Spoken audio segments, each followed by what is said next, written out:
Hello students, in this video we will be discussing about the last part of the plant kingdom classification, that is the angiosperms. Angiosperms are the flowering plants which are the most dominant vascular plants of the present day. And the angiosperm, the term means enclosed seed, because the ovules are enclosed within the ovary.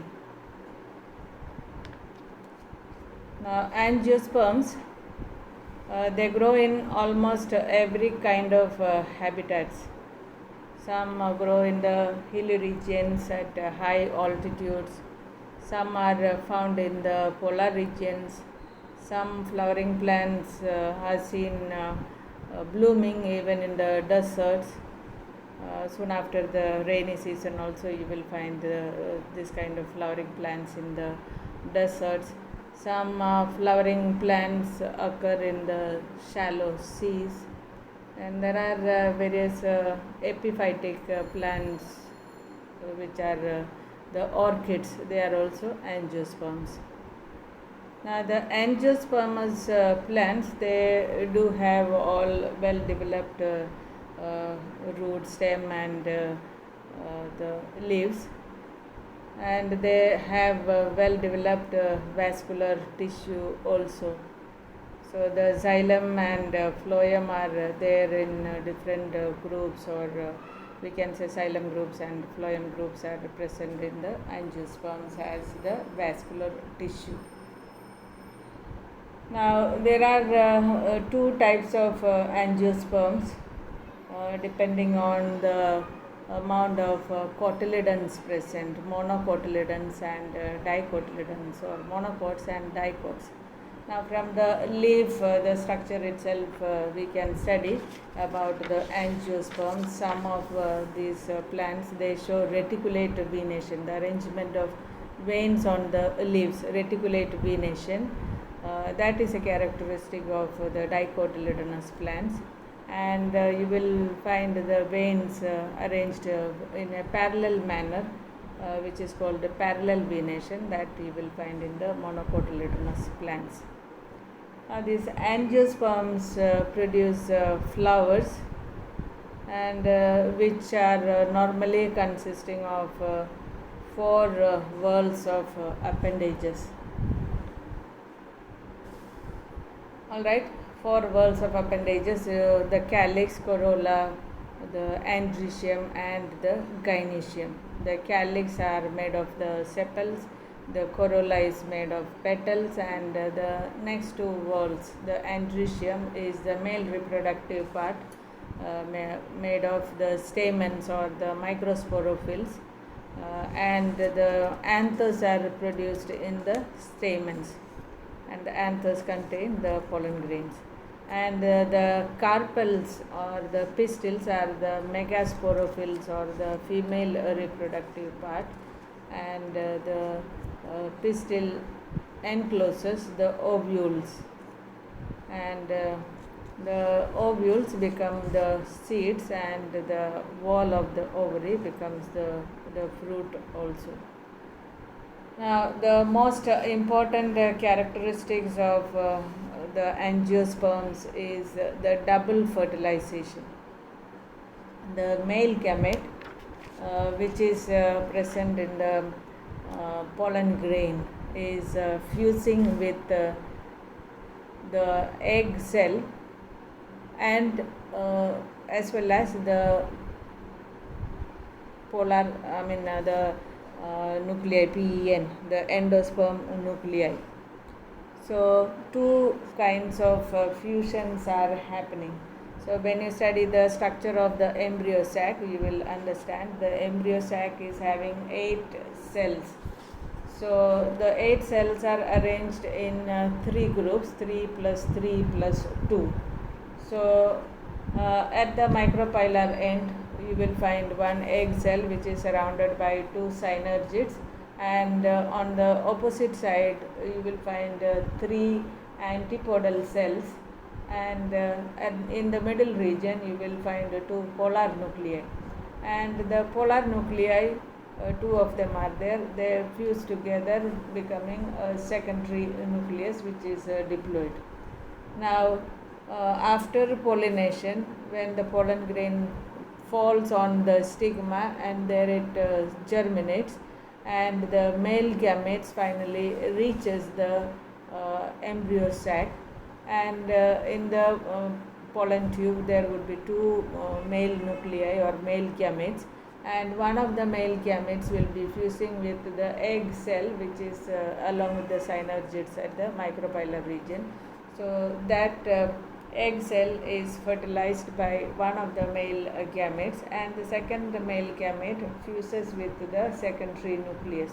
So there are two fusions occurring in the embryo sac of an angiospermic plant.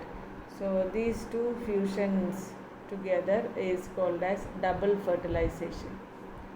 So double fertilization is a characteristic feature of the angiosperms, and the zygote develops into the embryo with one or two cotyledons, and the primary endosperm nucleus will grow into the endosperm which will provide nourishment to the developing embryo.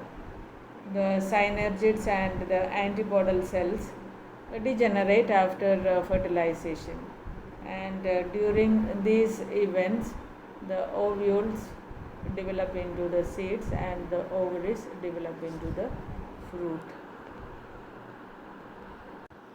In this figure you can see the life cycle of an angiospermic plant, where the plant produces the green part, the plant that is the sporophytic generation, which produces the male as well as female gametes, and the gametes fuse together and forming the zygote. You can see the sporophytic and the gametophytic generations.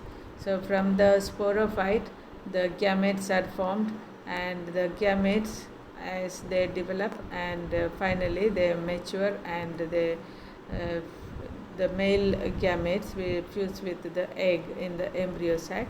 That is a gametophytic generation, which is the haploid stage, and the zygote becomes the diploid one, and the zygote develops into the embryo. Embryo is seen in the ovule, and the ovule will develop as the seed. So from the seed, when it germinates, the sporophytic plant body will be formed, which grows, matures, and again it reproduces. It produces the male as well as female gametes. Thereby the life cycle is alternating with the sporophytic and gametophytic generations. Now we will see the economic importance of angiosperms. Flowering plants are the major sources of food. They produce food. We get the food from the cereals like wheat, rice, maize, and all those things. Then pulses, all the dal, gram, and pea, all those varieties. Then we get fruits, we get vegetables. All this we get from the flowering plants or the angiosperms. Then flowering plants are the main source of edible oil which is used in our cooking. For example, groundnut, mustard, sunflower, coconut. All these are edible oil sources which are we get from the angiosperms. Then common spices are obtained from various parts of the flowering plants like the coriander, chilies, cinnamon, clove, fennel, black pepper. All these are the normal spices which we use. All these are collected from the plants, angiospermic plants. Then various beverages like tea, coffee, cocoa, all these are obtained from flowering plants. Then there are various medicinal plants also in our Indian system of medicine, that is the Ayurveda utilizes various flowering plants for curing various ailments, various diseases. So there are various medicinal plants, belladonna, quinine, ashwagandha, and such kind of plants are there. So many of these angiosperms are used in medicines also. Then hardwood is very valuable for us to make furniture and buildings and things like that. So the timber is available from many of the angiospermous trees, especially the dicotyledonous trees. They have the valuable hardwood, which is used in the construction as well as in the furniture. Then fibers of various kinds are obtained from these kind of flowering plants. Flax fibers, hemp. These are the fibers used for making ropes and gunny bags. Jute is also another kind of fiber. Then coconut husk is used to make coir and such things. So many fibers are obtained from these angiospermic plants. And there is a long list of other useful articles like paper, rubber, then various kinds of aromatic oils, tobacco. All this we get from flowering plants. Sugar is obtained from the sugar cane, as well as the beetroots. We get sugar from beetroots also. So many of the flowering plants are used as ornamental plants, or we plant them in the garden. So aesthetic beauty also. So many uses of these angiospermic plants. So all of them are very useful for us. All the stages through which an organism passes from the zygote of one generation to the zygote of the next generation constitute its life cycle. Zygote is the diploid cell, and it is formed by the fusion of two haploid gametes, the male gamete and the female gamete. That is happening during the fertilization. The zygote divides by mitotic division and forming the diploid sporophytic plant body. And the sporophyte produces the haploid spores by meiosis from the spore mother cells. The plants have both sporophytic and gametophytic generations, which alternate with each other to complete their life cycle. So, alternation of the spore producing diploid sporophyte with the haploid gametophyte is called as the alternation of generations. And alternation of generations is taking place in most of the plants. And there are different patterns of the life cycle in different plants. The first one we will study is the haplontic life cycle. The main vegetative plant body is the haploid one. You can see in the pink color there the main vegetative plant body, which is haploid, and that produces the male as well as female gametes. And there is no meiosis at the time of gamete formation. The male and female gametes fuse and a diploid zygospore is formed. Diploid zygote or zygospore is formed, which is the early stage in the life cycle where it is diploid. And at the time of germination, the first division of the zygospore is meiotic division. So it results in the formation of haploid spores. These haploid spores germinate and they produce the haploid plants. Such life cycle is called as the haplontic life cycle. Examples are Spirogyra, Eulothrix, Chlamydomonas, Edogonium. So here the haploid phase is the more dominant phase. So it is called as haplontic life cycle. Now in the second type, that is a diplontic life cycle, the main vegetative plant body is diploid. The diploid part is the main vegetative plant body, and meiosis occurs at the time of sexual reproduction, that is during the formation of gametes. So the gametes formed are haploid ones. They fuse and form the zygote, which is diploid, and the diploid zygote germinates and producing the diploid plant body. So such a life cycle where the major stages are the diploid phase, and only a haploid stage is the gametic stage. So it is called as a haplontic life cycle. Examples are the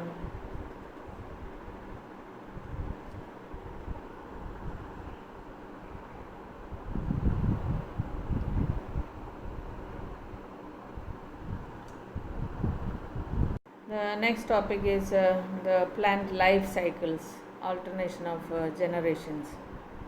All the stages through which the organism passes from the zygote of one generation to the zygote of the next generation constitute its life cycle.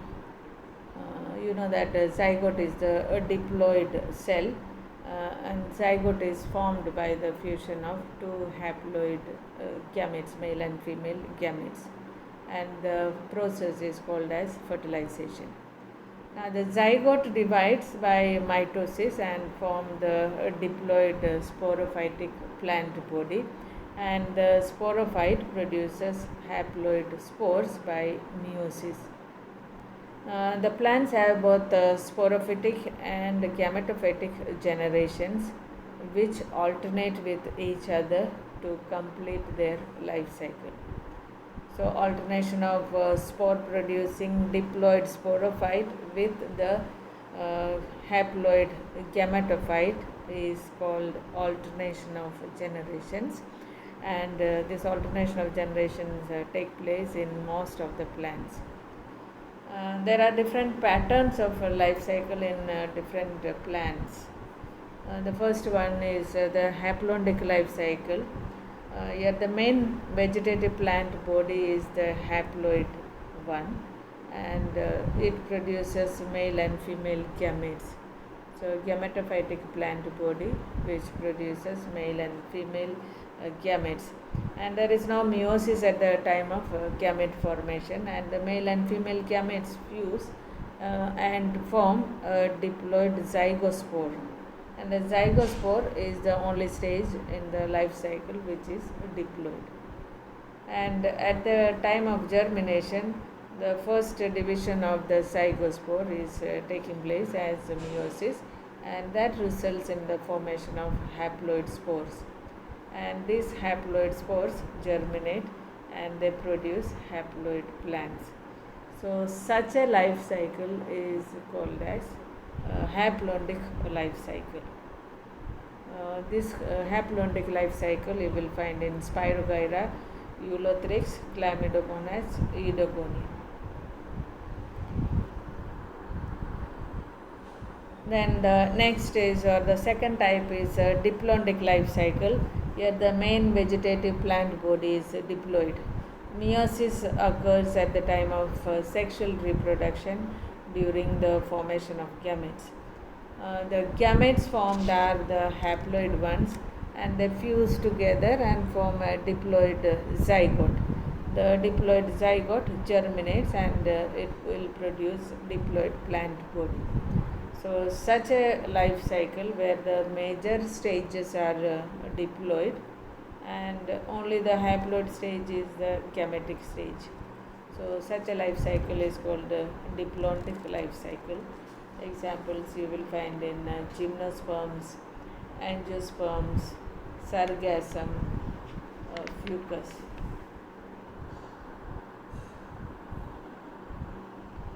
Then there is a diplohaplondic life cycle, that is the third kind of life cycle. So there are two distinct generations of almost equal duration. The gametophytic plants are haploid, which is independent vegetative plant body, which is concerned with the production of gametes. The haploid gametes fuse and form the zygote, which is diploid, and the zygote germinates and producing the diploid sporophytic plant body. The sporophyte is again an independent vegetative plant body. And meiosis occurs in the sporophyte, and spores are formed from the sporophytic plants. Spores germinate and they produce haploid gametophytic plants. So, such a life cycle where two vegetative individuals, the gametophytes and the sporophytes, alternate with each other. So, the duration is also more or less the same. So, such a life cycle is called diplohaplondic or haplodiplondic also. So, examples are pteridophytes, bryophytes, ectocarpus, cladophora, ulva. So, all these are examples of diplohaplondic life cycle. While most algal genera are haplondic, some of them like ectocarpus, polysiphonia, kelps, they are haplodiplondic. Fucus is another alga which is diplondic.